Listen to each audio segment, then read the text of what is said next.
نحمده ونستعينه ونستغفره ونعوذ بالله من شرور أنفسنا ومن سيئات أعمالنا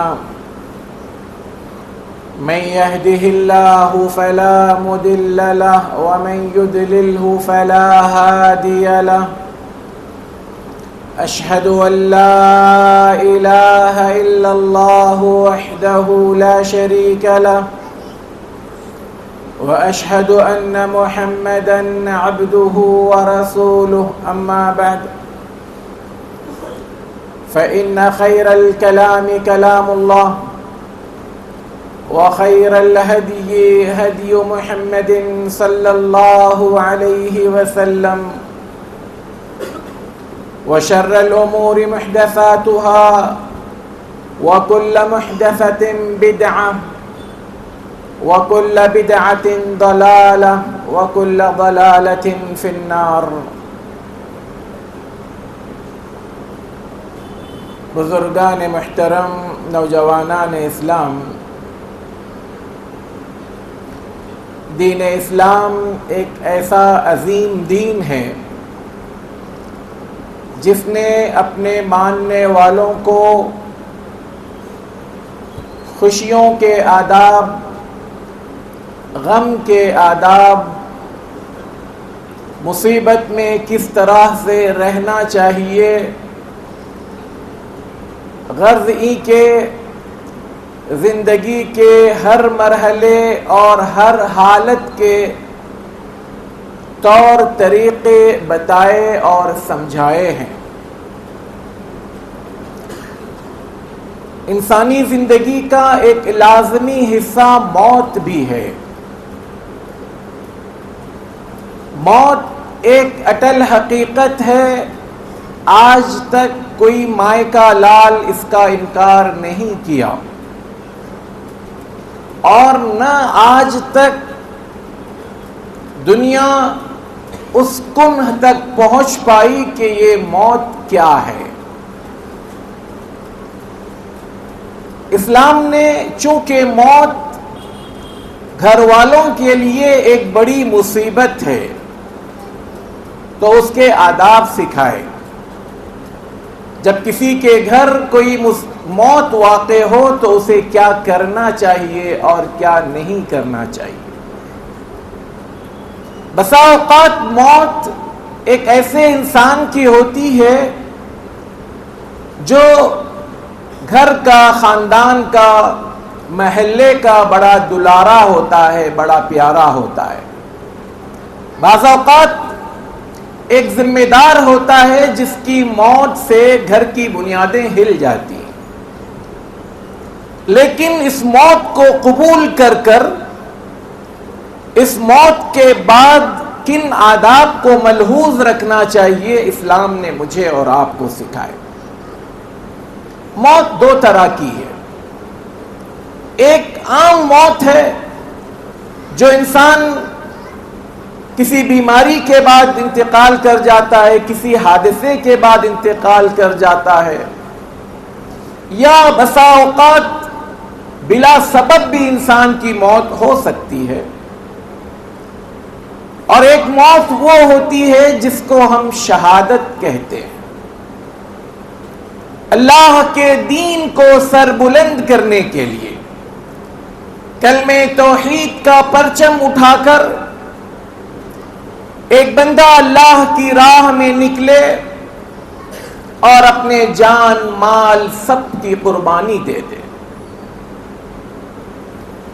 پہلے والی موت کو تو موت کنسیڈر کیا گیا ہے، موت ہی کہا گیا ہے، لیکن شہادت کی موت کو اللہ تعالیٰ نے موت کہنے سے منع کیا. وَلَا تَقُولُوا لِمَن يُقْتَلُ فِي سَبِيلِ اللَّهِ أَمْوَاتٌ بَلْ أَحْيَاءٌ وَلَكِن لَا تَشْعُرُونَ. اے لوگو، وہ انسان جس نے اللہ کی راہ میں اللہ کے کلمے کو بلند کرتے ہوئے اپنی جان رب کے حوالے کی ہے، اس کو تم مردہ مت کہو. بلکہ وہ زندہ ہیں. یہ اور بات ہے کہ ان کی زندگی کا تمہیں شعور نہیں ہے.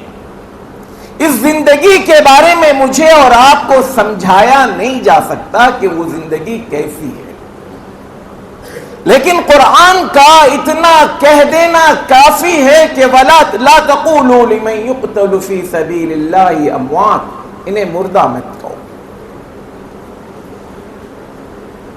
اور ایک دوسری جگہ فرمایا وَلَا تَحْسَبَنَّ الَّذِينَ قُتِلُوا فِي سَبِيلِ اللَّهِ أَمْوَاتٌ بَلْ أَحْيَاءٌ عِنْدَ رَبِّهِمْ يُرْزَقُونَ. جو لوگ اللہ کی راہ میں شہادت پاتے ہیں، اپنی جانوں کا نذرانہ اپنے رب کے سامنے خوشی خوشی پیش کرتے ہیں، ایسے لوگوں کو تم مردہ مت کہو، بلکہ وہ اپنے رب کے یہاں زندہ ہیں اور انہیں رزق دیا جا رہا ہے. اس کی کیفیت اور اس کی باریکی میں جانے کی مجھے اور آپ کی ضرورت نہیں ہے، کیونکہ رب کا کلام میری زبان کو روک لیتا ہے کہ جو بات سمجھانی ہے وہ یہ کہ ان اللہ کی راہ میں شہید ہونے والوں کی حالت بالکل مختلف ہے.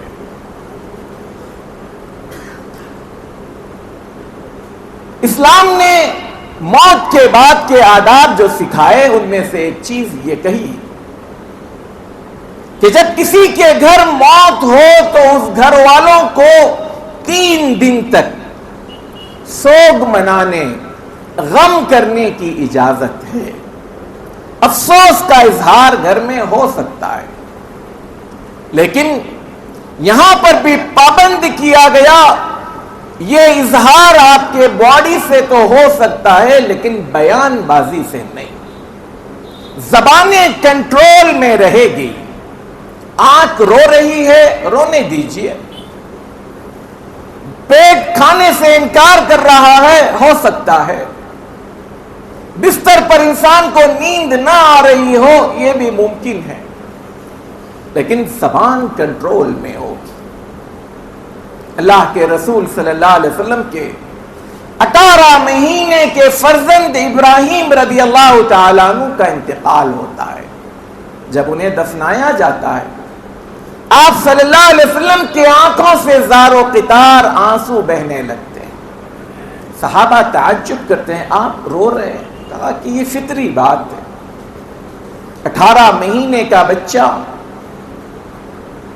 اگر وہ انتقال کر جائے تو ظاہر سی بات ہے ماں باپ پر کیا گزرتی ہوگی. اس کا اندازہ نہ میں کر سکتا ہوں نہ آپ کر سکتے ہیں. جس پر بیتا ہے وہی انسان کر سکتا. صرف عورت کو، بیوی کو اجازت دی گئی کہ وہ اپنے شوہر کے انتقال پر 4 مہینے 10 دن تک سوگ منا سکتی. اور اس سوگ منانے میں بھی پابند کیا گیا کہ آپ کوئی ہلے بازی نہیں کریں گے، بے صبراپن کا مظاہرہ نہیں کریں گے، رب کے ساتھ ناراضگی کا اظہار نہیں کریں گے. اللہ کے رسول صلی اللہ علیہ وسلم فرماتے ہیں لیس منا، وہ انسان ہم میں سے نہیں ہے من لتم الخدود وشق الجیوب ودعا بدعوى الجاہلیہ، جو کسی کی موت پر یا کسی کی کوئی مصیبت پر اپنے گالوں پر مار لے، اپنے کپڑے پھاڑ لے، اپنے بال نوچ لے اور پھر جاہلیت کے کوئی نعرے لگوائے، ہم میں سے نہیں ہے. اللہ کے رسول صلی اللہ علیہ وسلم جب شروع اسلام میں مسلمانوں سے بیعت لیتے تھے، خاص کر خواتین سے، تو ان سے اس بیعت کا ایک حصہ یہ بھی ہوتا تھا کہ تم نوحہ نہیں کرو گی. زمانے جاہلیت میں یہ پوری سیٹنگ ہوا کرتی تھی.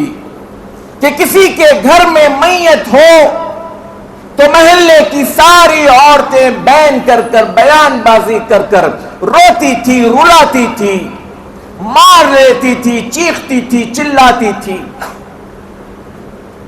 اسلام نے کہا کہ آئندہ ایسا کچھ نہیں ہوگا، صبر کا مظاہرہ، زبانیں بند ہوگی، رب کے فیصلے کو برضا و رغبت قبول کر لیا جائے گا۔ آج امت مسلمہ کا حال دیکھیں۔ آج کا دن 10 محرم کا دن ہے۔ ایک طرف اسلامی تعلیمات عام مرنے والوں کے لیے بتائی گئی، دن بتائے گئے، یا بیوی کے حق میں مہینے اور دن بتائے گئے کہ سوگ کی ایک آخری حد کیا ہوگی۔ لیکن حضرت حسین رضی اللہ تعالی عنہ، نواسہ رسول علی اور فاطمہ رضی اللہ عنہما کے لخت جگر، ان کی شہادت کو قریب 1370 1380 سال ہونے کو جا رہے ہیں۔ آج دنیا اسلام کے نام پر جس قسم کی حرکتیں کر کر اسلام کو شرمسار کرتی ہیں، اسلام کے چہرے کو بگاڑ کر پیش کرتی ہیں، لگتا ہے کہ یہی اصل اسلام ہے۔ دنیا میں اگر اس نیل گو آسماں کے نیچے سب سے بڑی موت جو انسانوں کے دلوں میں ایک قیامت بپا کی تھی، وہ اللہ کے رسول صلی اللہ علیہ وسلم کی موت تھی۔ صحابہ سمجھ میں نہیں آ رہا تھا کیا کریں۔ آپ صلی اللہ علیہ وسلم کی موت امت کے لیے سب سے بڑا حادثہ۔ حضرت فاطمہ رضی اللہ تعالی عنہا نے اپنے والد اللہ کے رسول صلی اللہ علیہ وسلم کی موت پر کہا تھا، صبت علی مصائب لو انہا صبت علی الایام صرن لیالیا۔ میرے والد کی موت مجھ پر اس قدر بھیانک ہولناک تھی کہ اگر یہ مصیبت دن کے اوپر پڑتی تو دن رات میں تبدیل ہو جاتے۔ واقعتاً وہ نبی جس کے ایک لمحے کو دیکھنے کو صحابہ اپنی زندگی سمجھا کرتے تھے، جن کو دیکھ کر اپنی آنکھیں ٹھنڈا کیا کرتے تھے، جن سے گفتگو کر کر ان کے ایمان میں اضافہ ہوتا، وہ انسان اس دنیا سے چلا گیا ہو۔ حضرت انس رضی اللہ تعالی عنہ کہتے ہیں، 2 دن ہیں میں کبھی بھلا نہیں سکتا۔ ایک وہ دن جب میں نے مدینے کو منور پایا، روشن پایا، اور ایک وہ دن جس دن مدینے میں صرف اندھیرا ہی اندھیرا نظر آ رہا تھا۔ پہلا دن وہ تھا جب آپ مکہ سے ہجرت کر کر مدینے میں داخل ہوئے، ایک جشن کا ماحول تھا، خوشیاں قدم قدم پر نظر آ رہی تھی، ہر ایک کا چہرہ روشن تھا، آپ صلی اللہ علیہ وسلم کا پرجوش استقبال ہو رہا تھا، چھوٹے بچے نغمے گا رہے تھے، اور ایک وہ دن تھا جب اللہ کے رسول صلی اللہ علیہ وسلم کا انتقال۔ عمر جیسا بہادر انسان، عقل مند، سیانہ اور مشکل سے مشکل حالات میں اپنے آپ کو کنٹرول کرنے والا انسان، اللہ کے رسول صلی اللہ علیہ وسلم کے انتقال کے بعد تلوار نکال کر کھڑے ہو گئے، کہا اگر کسی نے کہہ دیا کہ اللہ کے رسول صلی اللہ علیہ وسلم انتقال کر گئے تو میں اس کی گردن اتار دوں۔ لیکن منٹوں میں جب ابو بکر رضی اللہ تعالی عنہ آئے اور یہ آیت پڑھی، وما محمد الا رسول قد خلت، کہ محمد صلی اللہ علیہ وسلم ایک رسول ہیں، آئے اپنی دعوت و تبلیغ کا کام کیے، ان کی موت یقینی تھی اور وہ اپنی موت مر چکے ہیں۔ صحابہ نارمل ہو گئے، عمر جیسا انسان، اس کی زبان کنٹرول میں آ گئی، جبکہ اللہ کے رسول صلی اللہ علیہ وسلم کی موت کو بھی بعض علماء شہادت کی موت کہتے ہیں، کیونکہ آپ صلی اللہ علیہ وسلم نے اپنے زندگی کے آخری لمحات میں، شاید آخری دن یا آخری سے پہلے والے دن، عائشہ رضی اللہ تعالیٰ عنہ سے کہا تھا، اے عائشہ، خیبر میں اس یہودی بڑھیا نے مجھے زہرآلود جو گوشت کھلایا تھا، اس گوشت کے کھانے کی وجہ سے میری اتڑیوں کا جو درد ہے میں ابھی بھی محسوس کر رہا ہوں۔ اس کو بنیاد بنا کر بعض لوگ کہتے ہیں کہ وہی گوشت آپ صلی اللہ علیہ وسلم کی موت کا سبب بنا۔ ہم دونوں طرح کی بات لے لیں، نیچرل ڈیتھ کہیں، شہادت کی موت کہیں، لیکن اللہ کے رسول صلی اللہ علیہ وسلم کی موت کے بعد امت اسلامی اقدار، اسلامی تعلیمات کو مضبوطی کے ساتھ پکڑ لیا، 3 دن کے بعد نارمل ہو گئے، پھر کوئی سوگ نہیں منایا گیا، کوئی برسی نہیں کی گئی، آپ صلی اللہ علیہ وسلم کے وفات کے دن کو کوئی اس طرح کے شور شرابے کا حال نہیں بنایا گیا۔ اس کے بعد اللہ کے رسول صلی اللہ علیہ وسلم کی زندگی میں کئی صحابہ کی شہادتیں ہوئی۔ اللہ کے رسول صلی اللہ علیہ وسلم فرماتے ہیں، سید الشہداء حمزہ بن عبد المطلب، تمام شہیدوں کا سردار حمزہ،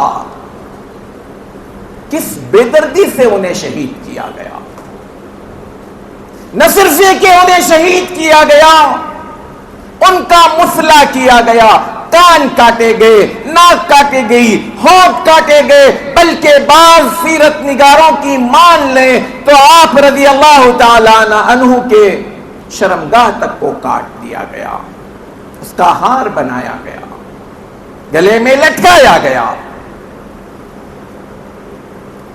آپ صلی اللہ علیہ وسلم نے حضرت حمزہ رضی اللہ تعالیٰ عنہ کی لاش اپنی پھوپھی حضرت صفیہ جو حمزہ کی بہن تھی، کہا دیکھنے سے منع کیا کہ تم دیکھ نہیں پاؤ گے۔ سید الشہداء کی شہادت کے بعد آپ صلی اللہ علیہ وسلم نے حمزہ کے لیے اگلے سالوں میں سن 2 ہجری 3 ہجری میں جنگ احد میں ان کی شہادت ہوتی ہے۔ اس کے بعد 7 سال آپ صلی اللہ علیہ وسلم زندہ رہے، آپ نے اس شہادت کو نہیں منایا، ہر سال اس کو یاد نہیں کیا۔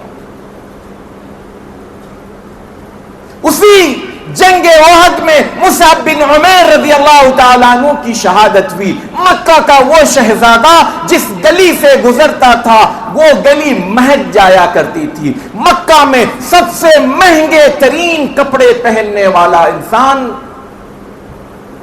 سب سے مہنگی ترین خوشبو استعمال کرنے والا انسان، اسلام کے خاطر جب شہید ہوتا ہے تو انہیں 2 چادریں میسر نہیں تھی جس میں انہیں کفنایا جائے۔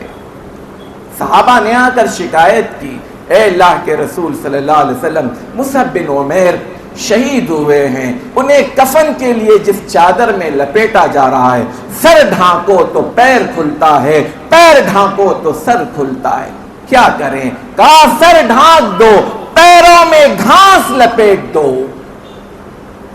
اسی کی راہ میں سب کچھ لٹا دیا، یہاں تو وہ بھی نہیں جو کفن کے کام آئے۔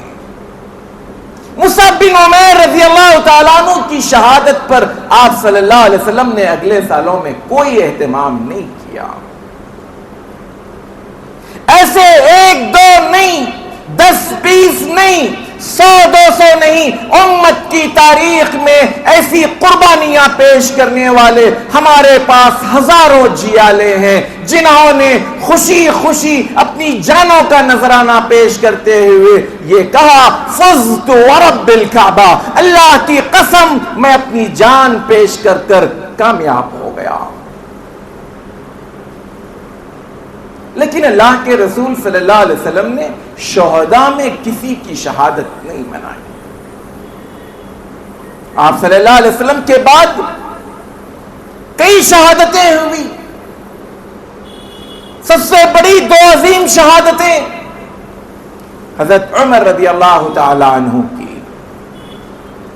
شہادت کا مقام دیکھیں، حضرت عمر رضی اللہ تعالیٰ عنہ کی دعا ہوا کرتی تھی اللہم ارزقنی شہادتا فی بلد حبیبک، اے اللہ مجھے تیرے حبیب کے شہر میں شہادت کی موت نصیب فرما۔ وہ دن آیا، فجر کی نماز کی اقامت ہو گئی، امیر المومنین مسجد نبوی میں محراب رسول پر کھڑے ہو کر فجر کی نماز شروع کرتے ہیں، اور بدبخت ابو لؤلؤ مجوسی ملعون آتا ہے اور 2 دھاری خنجر سے آپ کے پیٹ پہ وار کرتا ہے، اور اسی کے چلتے حضرت عمر کی شہادت ہو جاتی ہے۔ اس شہادت کو بھی امت نے اس طرح کی بیہودہ چیزوں کے لیے استعمال نہیں کیا، خرافات کے لیے استعمال نہیں کیا۔ حضرت عمر رضی اللہ تعالیٰ عنہ کے بعد حضرت عثمان رضی اللہ تعالیٰ عنہ کی شہادت کو لیجیے۔ بلوائیوں نے آپ کے گھر کا محاصرہ کیا، گھیراؤ کیا، پانی کے ایک ایک قطرے سے تڑپایا، مسجد نبوی میں نماز پڑھانے اور نماز پڑھنے کی اجازت تک نہیں دی۔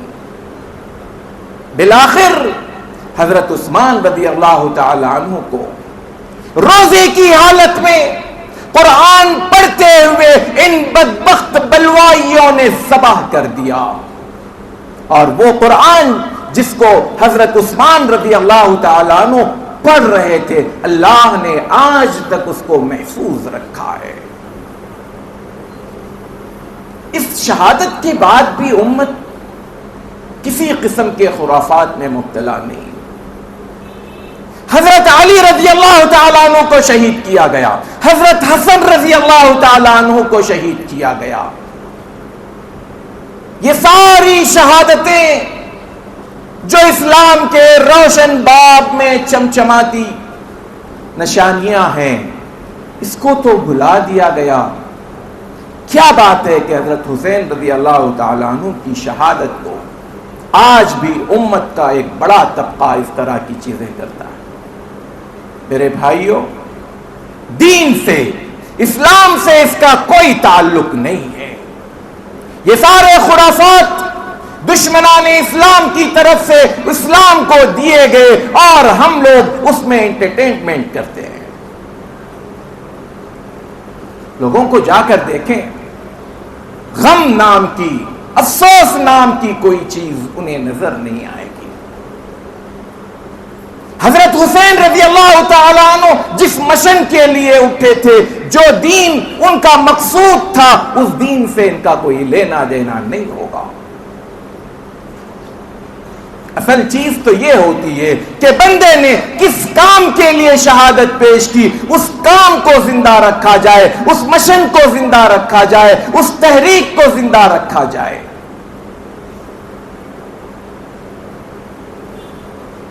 آج کا دن 10 محرم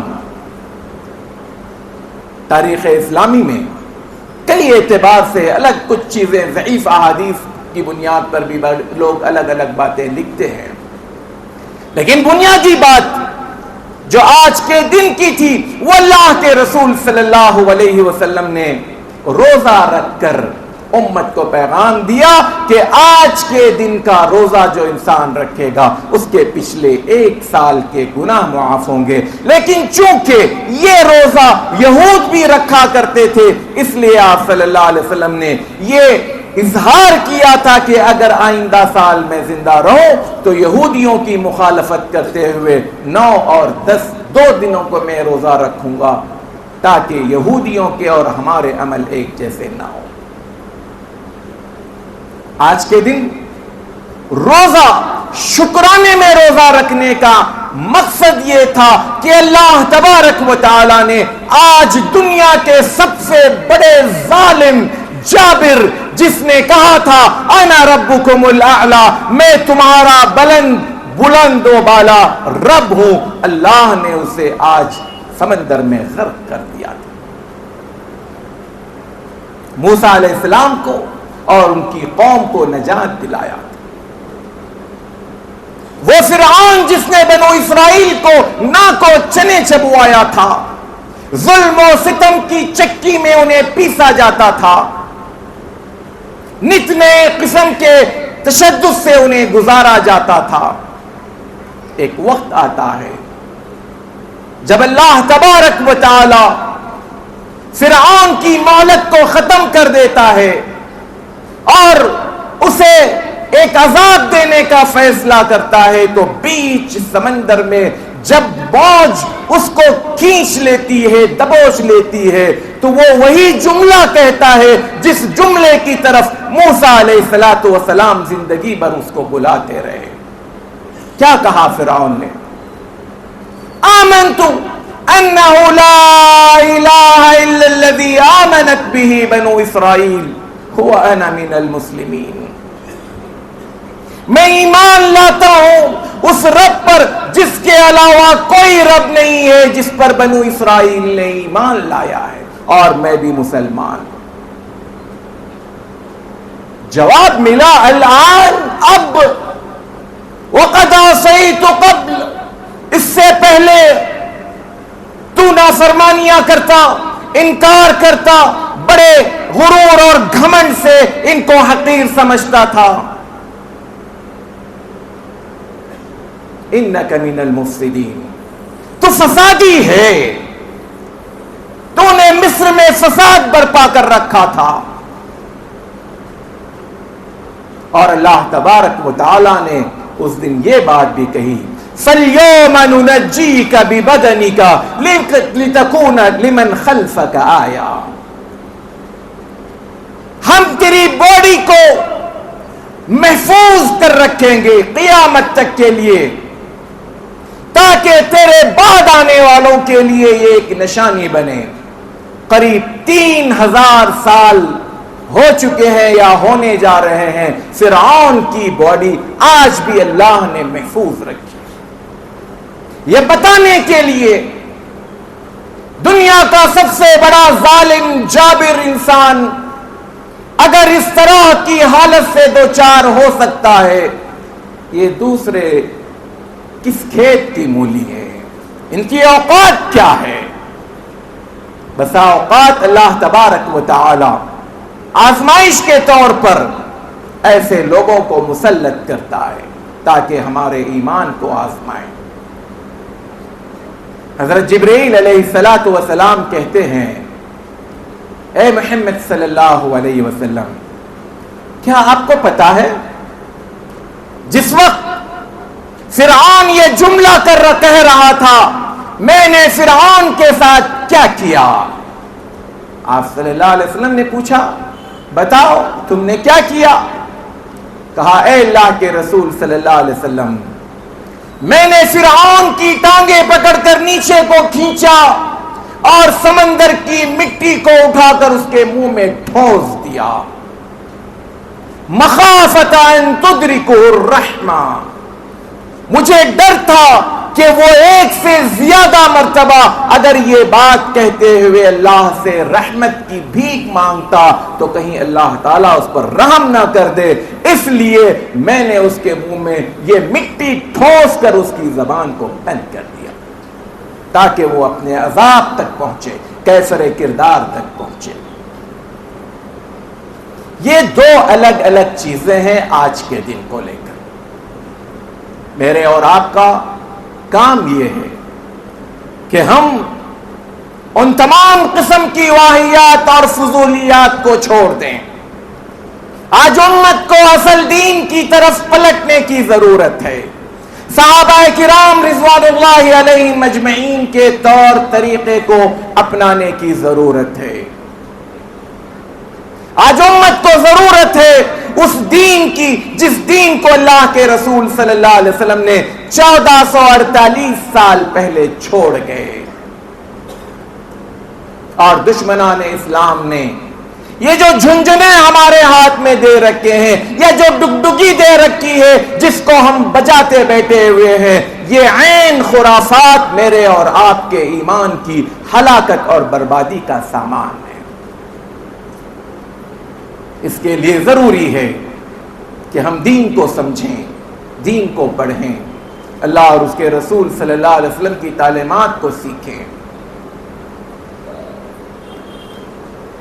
تو آج کا یہ دن جو کچھ خرافات اور واہیات قسم کی چیزیں ہوتی ہیں، اور ایک ہمارے پاس ان سارے دکھوں پر ایک بڑا دنبل یہ بھی ہے کہ ایک انسان گھر میں بیٹھے ہوئے سوشل میڈیا پر ان تمام چیزوں کو دیکھتا ہے، فارورڈ کرتا ہے، اس پر تبصرے کرتا ہے. یہ ٹاپک ایسا ہے نہیں کہ اس کے اوپر کوئی بندہ کوئی کلام ایسا پیش کرے. اس طرح کی ویڈیو کو شیئر کرنا، اس طرح کی چیزوں کو بیان بازی میں لانا، یا لوگوں کے سامنے اس کے مذاق کے طور پر ہی کسی نے کوئی چیز بنایا ہو تو اس میں انوالو ہونا میں سمجھتا ہوں وقت کا ضیاع ہے. اپنے آپ کو کلی طور پر اس سے دور رکھیں. نہ کوئی تماشا بین بن کر جائے، نہ اپنے گھروں کی چھتوں سے، نہ بالکنیوں سے اس کو دیکھیں. یہ خود بھی ایک طرح کا سپورٹ ہے. کلی طور پر آج ہم اپنے آپ کو، اپنے بچوں کو، اپنے گھروں والوں کو اپنے گھروں میں بند کر لیں تاکہ اللہ کے سامنے اپنا یہ عذر پیش کریں، اے اللہ امت کے نام پر، دین کے نام پر یہ جہلا اور جاہل جو کچھ کر رہے ہیں ہم اس سے بری ہیں، ہم اس سے بیزار ہیں. اللہ تبارک و تعالی مجھے اور آپ کو حضرت حسین رضی اللہ عنہ کی زندگی کا جو مقصد تھا، جو مشن تھا، ان کی زندگی بھر کی جو کارکردگیاں تھیں، ہمیں بھی اس کا پیروکار بنائیں. اللہ تبارک و تعالی حضرت حسین رضی اللہ تعالیٰ عنہ کی شہادت میں جو لوگ شریک تھے، وہ اس جرم کے بدلے میں جس سزا کے مستحق ہیں، اللہ تبارک و تعالیٰ بدترین سے بدترین سزا ان کے لیے طے کریں. ہم قاتلان حسین کی کوئی طرفداری یا کسی قسم کی کوئی بات نہیں کرتے، لیکن پہلی بات تو یہ ہے طے کون کرے گا کہ قاتل حسین رضی اللہ تعالیٰ عنہ میں کون شامل. یہ رب کا کام ہے، رب کے فیصلے رب کے حوالے چھوڑ دیجیے. کل مجھے اور آپ کو نہیں پوچھا جائے گا بتاؤ تم نے اپنی زندگی میں قاتلان حسین کے بارے میں کوئی نامزد کیا تھا یا نہیں کیا تھا. اللہ کے کاموں میں دخل اندازی کرنا یہ خود بھی ایک جرم ہے. ہر مجرم اپنے جرم کی سزا پائے گا. جس نے بھی حضرت حسین رضی اللہ تعالیٰ عنہ اور ان کے گھر والوں کو تڑپایا ہے، ستایا ہے، دکھ درد دیے ہیں، اللہ تبارک و تعالیٰ کے یہاں وہ بدترین قسم کی سزاؤں کے حقدار ٹھہریں گے. اللہ تعالیٰ مجھے اور آپ کو کہنے اور سننے سے زیادہ عمل کی توفیق عطا فرمائیں، اور ہر قسم کے واہیات خرافات کی چیزوں سے اللہ تعالی ہم سب کو محفوظ رکھے. آمین. اقول قولی هذا واستغفر الله لي ولكم ولسائر المسلمين من كل ذنب فاستغفروه